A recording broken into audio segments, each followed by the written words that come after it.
ప్రేక్షకులకు నమస్కారం. 12వ అంతర్జాతీయ యోగా దినోత్సవ శుభాకాంక్షలతో ఆరోగ్య యోగా ప్రత్యేక కార్యక్రమానికి స్వాగతం. కాలం అనేది ఎవరి కోసం ఆగదు, కానీ ఆ కాలాన్ని సైతం జయించగలిగే శక్తి, చైతన్యం మన సొంతం. వయసు అనేది కేవలం సంఖ్య మాత్రమేనని, అది మన శారీరక, మానసిక స్థితిని నిర్ణయించకూడదని నిరూపించిన రోజే యోగా దినోత్సవం. మరి 2026 యోగా డే సందర్భంగా ఈ ఏడాది ఎంచుకున్న అంశం ఆరోగ్యకర వృద్ధాప్యం యోగా. మనిషి అనేవాడు కేవలం తన యవ్వనంలో స్వతంత్రంగా, ఆరోగ్యంగా ఉండడం మాత్రమే కాదు, వృద్ధాప్యంలో కూడా ఆరోగ్యంగా, స్వతంత్రంగా ఉండడమే అసలైన విజయం. మరి ఇత్యాది అంశాలన్నింటినీ కూడా మరింత విశ్లేషణగా మనకు వివరించేందుకు ఈనాటి కార్యక్రమానికి విచ్చేశారు ప్రముఖ యోగా గురు శ్రీ ఆర్ఆర్ ప్రసాద్ గారు. మరి వారితో మాట్లాడదాము, మరిన్ని విశేషాలను తెలుసుకుందాం. నమస్కారం గురుగారు. నమస్కారం అమ్మా. గురుగారు, ముందుగా యోగా అంటే ఏంటి, దీనిని శాస్త్రాల్లో ఎక్కడ ప్రస్తావించబడింది? యోగ శాస్త్రం అనేటటువంటిది చాలా అనాది కాలంగా ఏర్పడినటువంటిది, చాలా పురాతనమైనది, సనాతనమైనటువంటిది. అంటే దీనికి ఆది అంతం అనేటటువంటిది లేనటువంటిది. సో ఈ యోగా అనే పదానికి కలయిక అని దాని అర్థం. యుజ్ అనే సంస్కృత ధాతువు నుంచి యోగా అనే పదం ఏర్పడింది. ఈ యోగా అన్న పదానికి కలయిక, దేంతోనైనా ఒక దాంతో ఉన్నతమైన దాంతో పాటు కలిసినప్పుడు ఒక రకమైనటువంటి స్థితి ఏర్పడుతూ ఉంటుంది. మనస్సుకి శరీరానికి మధ్య కలయిక, భక్తికి మనసుకి మధ్య కలయిక, ఆత్మకి శరీరానికి మధ్య కలయిక, సక్సెస్కి తనకి మధ్య కలయిక, తన యొక్క శక్తికి తనకి మధ్య కలయిక, ఒక ఆనందంతో పాటు కలయిక. ఈ రకంగా కలయికతో కూడినటువంటిదే యోగం. జీవితంలో మనం ఏ రంగంలో అభివృద్ధి సాధించాలన్నా ఆ వ్యక్తికి యోగం ఉండాలి. దాన్నే యోగా అంటూ ఉంటాం. ఈ యోగ శాస్త్రం గురించి శివపురాణంలో, అగ్నిపురాణంలో, భగవద్గీతలో చాలా విపులంగా చెప్పబడి ఉన్నది. ప్రాణాయామం గురించి కానీ, ధ్యాన విధానాల గురించి కానీ, ఇకపోతే పతంజలి యోగ శాస్త్రంలో అయితే ఇంకా విపులంగా దీని గురించి చాలా వివరంగా ఉన్నదన్నమాట. గురుగారు, ప్రస్తుతం ఉన్న జీవన కాలంలో చాలామంది కూడా వాళ్ళ ఆ జీవిత కాలం అనేది సగటున తగ్గిపోతూ మనం చూస్తూ ఉన్నాం. ఇది ఎందువల్ల ఏర్పడింది? ప్రస్తుత కాలంలో ఈ జీవన శైలిని చూసినట్లయితే ఈ బిజీ లైఫ్ స్టైల్లో, స్ట్రెస్ఫుల్ లైఫ్తో కూడినటువంటిది, ఉరుకులు పరుగులతో కూడినటువంటి జీవన విధానంలో తన గురించి తాను పట్టించుకోవడం మర్చిపోతూ ఉన్నాడు. తనకు తాను దూరం అయిపోతూ ఉన్నాడు. తన యొక్క జీవన శైలిని ప్రకృతికి విరుద్ధంగా తయారు చేసుకుంటూ ఉన్నాడు. తద్వారా తనంతా ఒక ఒత్తిడి ప్రపంచంలో, ఒక రోగ ప్రపంచంలో జీవిస్తూ ఉన్నాడు. కాబట్టి తన ఆయుష్, తన ఇమ్యూనిటీ, తన ఆరోగ్యం అన్నీ కూడా హరించుకుపోతూ ఉన్నాయి. చాలా బిజీ లైఫ్లో పడుతూ తాను మరించిపోయి తనకు తాను చాలా దూరం అయిపోతూ ఉన్నాడు. వర్క్లో పడిపోతూ ఉన్నాడు. గంటల తరబడి ఆ స్ట్రెస్తో పడి మనస్సుతో పాటు ఈ రకమైనటువంటి ఈ గజిబిజి లైఫ్తో కూడినటువంటి దీనికి తన ఆనందానికి దూరం అయిపోతున్నాడు, తన ఆరోగ్యానికి దూరం అయిపోతున్నాడు, తన కుటుంబానికి దూరం అయిపోతున్నాడు. చివరికి విషయం ఏంటంటే తనకు తానే దూరం అయిపోతున్నానన్న విషయాన్ని కూడా గుర్తించకుండా పోతూ ఉన్నాడు. సో యోగా మళ్ళీ తనతో పాటు తన కలయిక, నీలోనికి నువ్వు స్థిమితంగా తీసుకొని వచ్చేటటువంటిది యోగా. సో కాబట్టి ఏంటంటే ఈ ప్రస్తుత జీవన శైలిలో తనకు తాను దూరం అయిపోవడం ద్వారా ఆయుర్దాయం తగ్గిపోతూ ఉన్నది, ఇమ్యూనిటీ తగ్గిపోతున్నది, అనేక రకమైనటువంటి రోగాలకి గురైపోతూ ఉన్నాడు. గురుగారు, పూర్వకాలంలో చూసుకుంటే కనుక వాళ్ళందరూ కూడా చాలా ఎక్కువ కాలం జీవించి ఉండేవారు. అది ఎందుకంటారు? పూర్వకాలంలో జీవన శైలి డిఫరెంట్గా ఉండేది.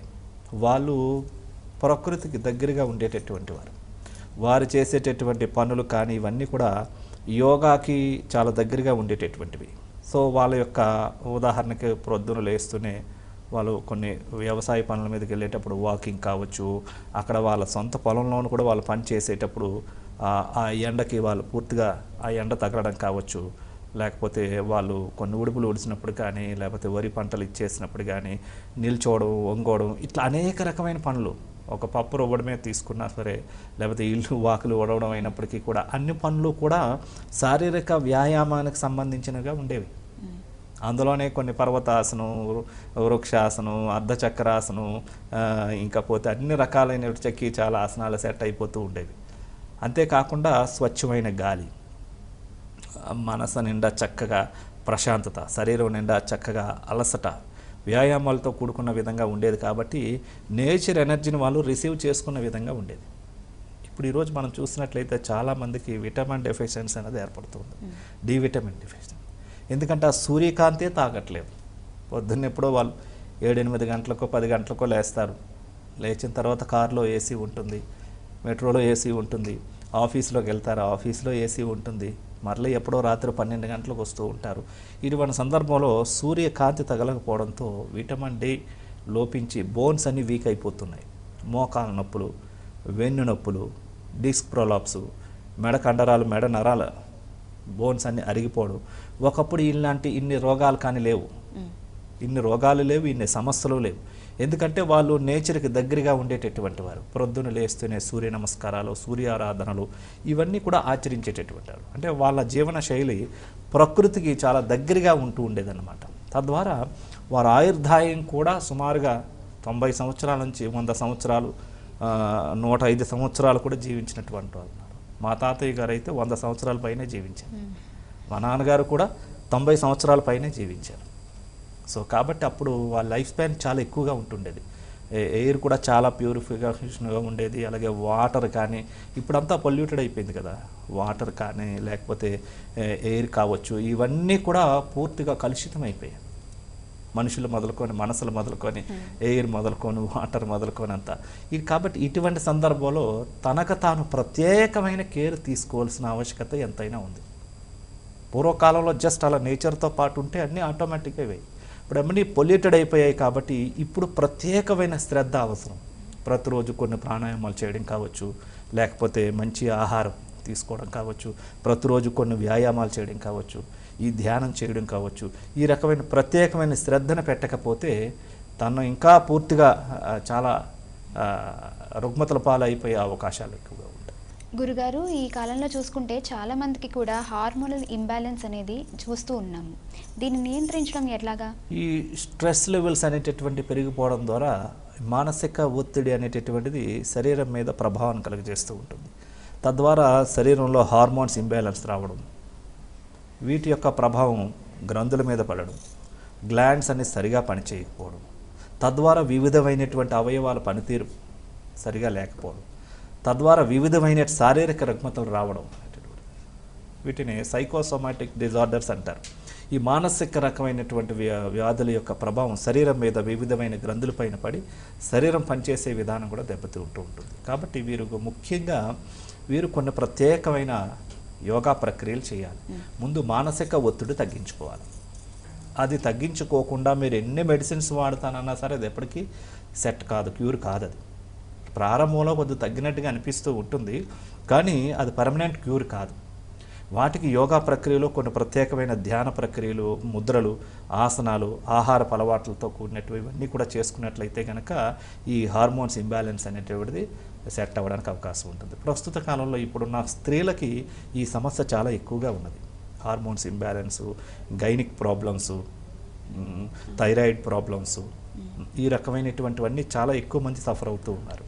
సో కాబట్టి మేము గమనించింది ఏంటంటే ఇక్కడికి వచ్చిన తర్వాత వారు యొక్క మానసిక స్థితి నుంచి పూర్తిగా స్ట్రెస్ను తొలగించడం ద్వారా, వాళ్ళ ఇమ్యూనిటీ పెంచుకోవడం ద్వారా కొన్ని ప్రత్యేకమైనటువంటి సూర్య నమస్కారాలు, పశ్చిమోత్తానాసనం, వ్యాఘ్రాసనం, భుజంగాసనం, సేతుబంధాసనం, పశ్చిమోత్తాసనాలు, భుజంగాసనాలు ఇవన్నీ చేయడం ద్వారా ఏమవుతుందంటే కొన్ని ప్రత్యేకమైన ఆసనాలు హార్మోన్స్ బ్యాలెన్స్ తీసుకురావడానికి, స్ట్రెస్ లెవెల్స్ని తగ్గించడానికి ఇవన్నీ కూడా చాలా బాగా ఉపయోగపడతాయి. అయితే మనం చేసుకునేటటువంటి దాన్ని చాలా చులకనగా చూస్తూ ఉంటాం. డబ్బులు ఎక్కువ ఖర్చు పెట్టి చాలా ఎక్కువ శ్రమ పెడితే దాన్ని మనం చాలా ఏదో ఉన్నతంగా చూస్తూ ఉంటాం. కాబట్టి ప్రతి ఒక్కరు కూడా ఒక గంట సమయం కేటాయించి, ముఖ్యంగా స్త్రీలు కనుక ఇవి చేసుకున్నట్లయితే చాలా మంచి ఫలితాలను గమనించిన వాళ్ళు అవుతారు. చాలామంది మా దగ్గర కొన్ని సంవత్సరాల తరబడి మెడిసిన్ వాడినా క్యూర్ కాలేనివ్వండి PCOS problems, PCOD problems, hormones imbalancing, stress levels, డిప్రెషన్కి గురైనటువంటి వాళ్ళు, కొన్ని సంవత్సరాలుగా మెనస్ట్రల్ సైకిల్ ఆగిపోయినటువంటి వాళ్ళకు కూడా వితిన్ 1 మంత్లో ఆ ప్రాబ్లమ్స్ రెక్టిఫై అయిన సందర్భాలు చాలామంది ఉన్నారు. అది వాళ్ళు చాలా హ్యాపీనెస్ను పొందిన సందర్భాలు ఉన్నాయి. గురుగారు, వృద్ధాప్యంలో అల్జీమర్స్ అలాగే మతిమరుపు సమస్యలు ఎక్కువ వస్తూ ఉంటాయి. వీటిని యోగాలో ఎటువంటి ఆసనాలు వేయటం వల్ల నియంత్రించవచ్చు? చాలామంది ఏజ్ పెరిగిన తర్వాత వాళ్ళు కొన్ని హెరిడిటరీస్ కావచ్చు, లేదంటే వాళ్ళు కేర్ తీసుకోకపోవడం వలన కూడా ఇవి ఏర్పడుతూ ఉంటాయి. సో యోగాలో కొన్ని ప్రత్యేకమైనటువంటి ఆసనాలు, వృక్షాసనం కానీ, అర్ధచక్రాసనం, అదేవిధంగా పాదహస్తాసనం, వీరభద్రాసనం, పర్వతాసనాలు, శశాంకాసనాలు, అదేవిధంగా భుజంగాసనాలు, ఇవన్నీ కూడా ముందు నుంచి కూడా ప్రివెంటివ్ కేర్గా తీసుకున్నట్లయితే చాలా వరకు వీటిని తగ్గించవచ్చు. సో అదేవిధంగా వారి యొక్క ఆహారపు అలవాట్లు, దినచర్య. చాలామంది రిటైర్ అయిపోయిన తర్వాత వారికి మొదలవుతుంది నే గురించి నేను ఏమైనా చేసుకోవాలని. అలా కాకుండా ఒక 30-40 ఇయర్స్ నుంచి ఒక అవేర్నెస్తో కొన్ని ప్రతిరోజు 1 గంట సమయం చేసుకున్నట్లయితే కనుక ఆ రకమైనటువంటి ప్రాబ్లమ్స్ని ముందస్తు జాగ్రత్తగా గుర్తించి రాకుండా కూడా ప్రివెంటివ్ కేర్గా చేసుకోవచ్చు. ఉన్నటువంటి వాళ్ళకి కొద్దిగా స్థాయి దీనిగా ఉన్నటువంటి వాళ్ళకి మాత్రం వేరే వాళ్ళు కాస్త చర్య తీసుకొని వారి కేర్ తీసుకొని చేయించాల్సిన ఆవశ్యకత ఉంటుంది. నిత్య యవ్వనంగా ఉండాలంటే యోగాసనాలు అలాగే ప్రాణాయామం ఏ విధంగా చేయాలి, అలాగే వృద్ధాప్యం తొందరగా రాకుండడానికి ఏం చేయాలి?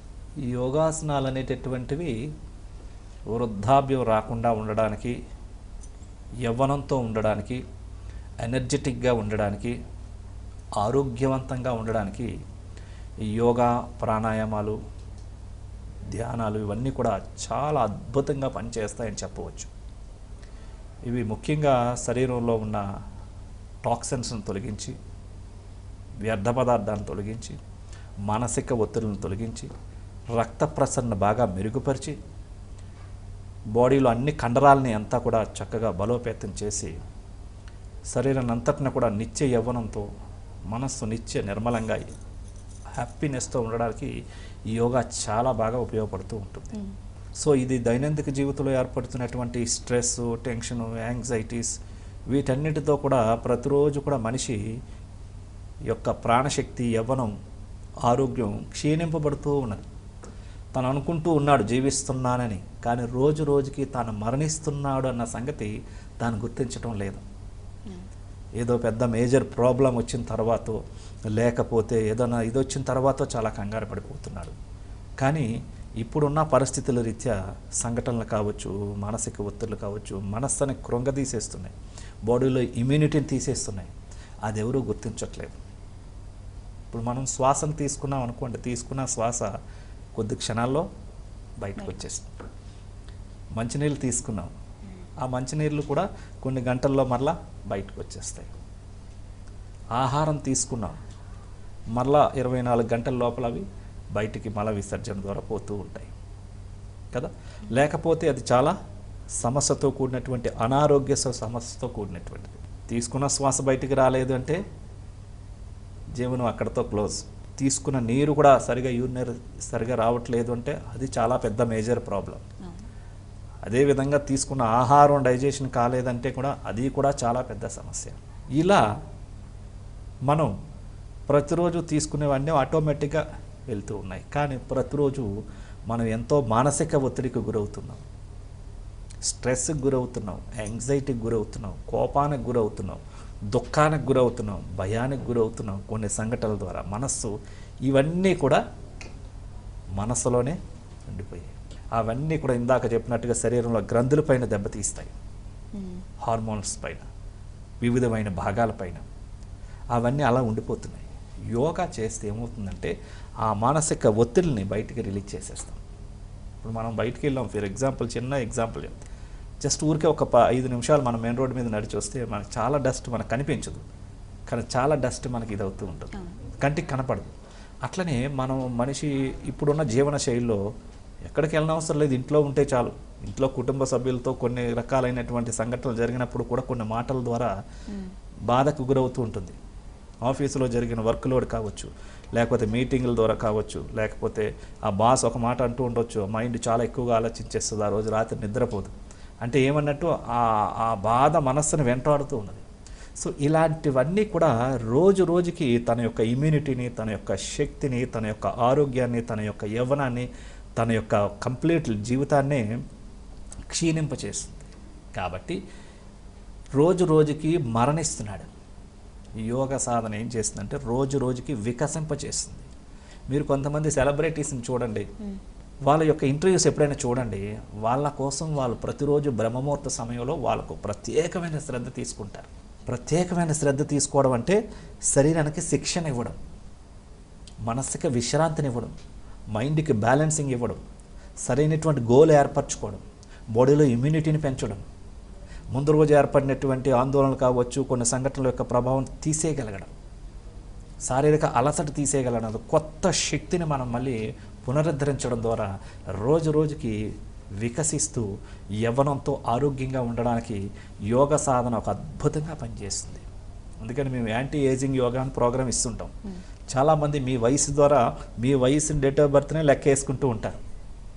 బర్త్డేలు జరుపుకుంటూ ఉంటాం కదా, 40 సంవత్సరాలండి, 25 సంవత్సరాలండి, 30 సంవత్సరాలండి. కానీ ఒకసారి మీరు బిఎంఐ చెక్ చేసుకుంటే ఇందాక నేను చెప్పిన దాని యొక్క ప్రభావం, ఈ మానసిక ఒత్తిడులు, మానసిక ఆలజడులు, టాక్సిన్స్ అన్నీ పెరిగిపోవడం, స్ట్రెస్ అంతా పెరిగిపోవడం ద్వారా ఈ వ్యక్తికి 30 ఏళ్ళ వయసు అయితే ఆ బిఎంఐలో అది 50 ఏళ్ళలో చూపిస్తూ ఉంటుంది. అంటే శరీరతత్వం అలా పనిచేస్తూ ఉంటుంది. ఈయన 30 ఏళ్ళే లెక్కేసుకుంటూ ఉంటాడు, బట్ శరీరతత్వం ఒక 50 ఏళ్ళ వయసుకు రాలా పనిచేస్తూ ఉంటుంది.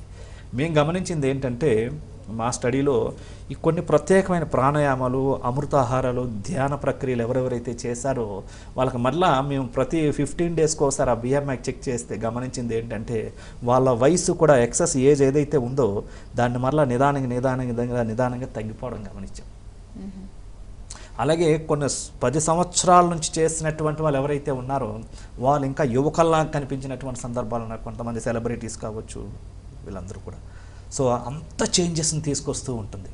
కాబట్టి ప్రస్తుత కాలంలో ఉన్న ప్రతి వ్యక్తి కూడా తన యొక్క ఇమ్యూనిటీ లెవెల్ పెంచుకుంటేనే, మానసిక విశ్రాంతిని, మానసిక బ్యాలెన్స్ని పెంచుకుంటేనే ఈ బిజీ లైఫ్లో, ఈ పోటీతత్వంతో కూడినటువంటి లైఫ్లో వాళ్ళు నిలదొక్కగలుగుతారు, తట్టుకోగలుగుతూ ఉంటారు. ఈ కాంపిటీషన్లో ఎలా ఉంటుందంటే మీ జీవితంలో మిమ్మల్ని ఒకరు కిందకి లాగేయాలని చూస్తూ ఉంటారు, ఒకరు పడగొట్టాలని చూస్తుంటాడు, ఒకరు మీకు పుల్లలు పెట్టాలని చూస్తుంటాడు, ఒకరు మీకు కలహాలు పెట్టాలని చూస్తూ ఉంటాడు, ఒక వ్యక్తి ఏ విధంగా ఈ వ్యక్తి మీద బురద జల్లాలని చూస్తూ ఉంటాడు. కానీ మైండ్ వీక్గా ఉన్నప్పుడు అదే బాధతో కృంగిపోయి కొంతమంది సూసైడ్లు చేసుకుంటూ ఉంటారు. అంటే మైండ్ దాన్ని యాక్సెప్ట్ చేయలేకపోవడం, ప్రతి విషయాన్ని పట్టించుకుంటూ ఉంటే మనం ఎక్కడికి పోలేం. సో మైండ్కి ప్రత్యేకమైన శిక్షణ ఇచ్చుకోవాలి. బ్యాలెన్సింగ్, యాక్సెప్టెన్స్, ఓకే స్టేట్ అది మైండ్లోకి తీసుకోకపోవడం, మైండ్లో బయటనే ఆపేయాలి, విన్నట్టుగా బయటే ఆపేయాలి. మైండ్లోకి వచ్చేసింది అనుకోండి చాలా తీవ్రమైన ఆందోళన, డిప్రెషన్ కలగజేస్తూ ఉంటుంది. దానికి సంబంధించినటువంటి మా దగ్గర కొన్ని ప్రత్యేకమైన ఇన్నర్ హీలింగ్ ప్రోగ్రామ్స్ ఉంటాయి. అవన్నీ కూడా మైండ్కి తగినటువంటి ట్రైనింగ్ ఇవ్వడం ద్వారా అది ఎటువంటి మానసిక ఒత్తిడినైనా, అలజడులైనా సరే తట్టుకోగలిగిన సామర్థ్యం, బ్యాలెన్సింగ్ అనేటటువంటిది అదే తగినటువంటి శిక్షణ ఇస్తే శక్తిని పెంచుకుంటాం, విశ్రాంతిని పెంచుకుంటాం, బ్యాలెన్సింగ్ పెంచుకుంటూ ఉంటాం. శారీరకంగా కావచ్చు, మానసికంగా కావచ్చు. సరైన శిక్షణ ఇవ్వడమే యాంటీ ఏజింగ్ యోగా. అది వృద్ధాప్యంలో వచ్చిన తర్వాత బాధపడితే కాదు, యవ్వనంతో ఉన్నప్పుడే ప్రతిరోజు 1 గంట యోగా చేయడం అంటే తన యొక్క ఆరోగ్యాన్ని తను ఆదా చేసుకోవడం అని లెక్క. ప్రతిరోజు మనం దేంతోనో ఉంటాం, వృత్తితో పాటు ఉంటే ఆ వృత్తి పనులు చేస్తూ ఉంటాం, ఇంకో పనులు చేస్తూ ఉంటాం, చదువుతూ ఉంటే ఆ పుస్తకంతో పాటు ఉంటాం. కానీ తనతో పాటు తాను ఉండేటటువంటి స్థితినే యోగా అంటే కలయిక. మన మనస్సుతో పాటు కలయిక, మన ప్రశాంతతతో పాటు కలయిక, మన ఆనందంతో పాటు కలయిక, మన యొక్క ఇమ్యూనిటీతో పాటు కలయిక, మన శక్తితో పాటు కలయిక, మన యవ్వన శక్తితో పాటు కలయిక, మన సక్సెస్తో పాటు కలయిక. ఉన్న స్థితి నుంచి ఒక ఉన్నతమైన స్థితికి ఏ విధంగా ఎదగాలో తెలియపరిచేటటువంటిది యోగం. మీరు గమనించినట్లయితే ఈ యోగం అన్న పదాన్ని 2 సందర్భాల్లో ఉపయోగిస్తాం మనం. ఆయనకి భలే యోగం పట్టిందండి అని చెప్తూ ఉంటాం. రెండో సందర్భం ఏమో మాకు యోగం లేదండి అని చెప్తూ ఉంటాం కదా. యోగం అంటే ఒక ఉన్నతమైన దాంతో పాటు కలయిక. కాబట్టి మనస్సు యొక్క శక్తిని శిక్షణ ఇచ్చి ఉపయోగించుకున్నట్లయితే మీకు కొన్ని అద్భుతాలు మీరు చూడొచ్చు. చాలామంది ఎంతసేపు నెగిటివ్ ఎనర్జీతోనే ఉంటారు. భయము, ఆందోళన, స్ట్రెస్, పిరికితనం, అయ్యో నాకు చేత కాదు, నేను చేయలేను, నేను చేయగలను అంటారా, అనుమానం, అపనమ్మకం. 90% పీపుల్ ఇట్లనే ఉంటూ ఉంటారు. ఆ ఆత్మలో ఉన్న శక్తి ఎప్పుడు వస్తుందంటే మీరు యోగ సాధన చేస్తే వస్తుంది, మెడిటేషన్ చేస్తే వస్తుంది. ఈ భయాలు, ఆందోళనలు, నెగిటివ్ ఎనర్జీ అంతా డిజాల్వ్ అయిపోతుంది. కంప్లీట్గా ఆయనకు ఒక గురి ఏర్పడుతూ ఉంటుంది, కాన్సన్ట్రేషన్ ఏర్పడుతూ ఉంటుంది, కాన్ఫిడెన్స్ లెవెల్స్ పెరుగుతూ ఉంటాయి. ఎస్, నేను దీన్ని చేయగలను, నేను చేస్తాను అన్న ఒక కాన్ఫిడెంట్గా ఎప్పుడు చెప్పగలుగుతాడు అంటే తన మైండ్లో ఉండకూడదు ముందు తీసేయాలి. ఏంటది? స్ట్రెస్ కావచ్చు, నెగటివ్ థింకింగ్ కావచ్చు, అపనమ్మకం కావచ్చు. ముందు ఇవన్నీ పోవాలి.